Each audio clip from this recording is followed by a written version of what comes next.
आणि आता पाहणार आहोत विविध शहरांमधील टॉप 9 बातम्या। राधानगरी, काळमवाडी आणि तुळशी धरणामध्ये गेल्या वर्षीपेक्षा जास्त पाणीसाठा, समाधानकारक पाणीसाठा असल्यानं शेतकऱ्यांची चिंता मिटली। सिंहस्थ कुंभमेळ्याच्या पार्श्वभूमीवर अधिकाऱ्यांचा नाशिक आणि त्र्यंबकेश्वरमध्ये पाहणी दौरा, अधिकाऱ्यांकडून शाही मार्गाची पाहणी। नागपूरमधील 165 रुग्णालयांचं फायर ऑडिट झालं नसल्याची माहिती। फायर ऑडिट न केलेल्या 165 रुग्णालयांना नागपूर महानगरपालिकेची नोटीस।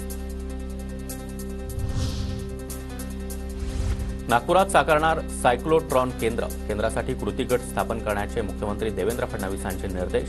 कॅन्सर रुग्णांवर उपचार आणि संशोधनासाठी महत्त्वपूर्ण निर्णय। नागपूरमधील नागनदी पुनरुज्जीवनासाठी आणि प्रदूषण कमी करण्यासाठी सर्वोत्तम तंत्रज्ञान वापर करा, पर्यावरण मंत्री पंकजा मुंडेंच्या महापालिका प्रशासनाला सूचना। मुरबाडच्या नगरपरिषदेच्या नगराध्यक्षपदी भाजपच्या संतोष चौधरी यांची निवड, भाजप आमदार किसन कथोरे यांचं वर्चस्व पुन्हा एकदा सिद्ध। छत्रपती संभाजीनगरमध्ये अल्पवयीन मुलीची छेड काढणाऱ्याला बेदम चोप, 3 अल्पवयीन मुलांसह 1 जण पोलिसांच्या ताब्यात, जमावानं टवाळखोरांना दुकानात कोंडलं। मंत्री मेघना बोर्डीकरांच्या उपस्थितीमध्ये जिंतूरमध्ये जनता दरबार संपन्न, मतदारसंघातील नागरिकांच्या कामासंदर्भात जनता दरबाराचं आयोजन।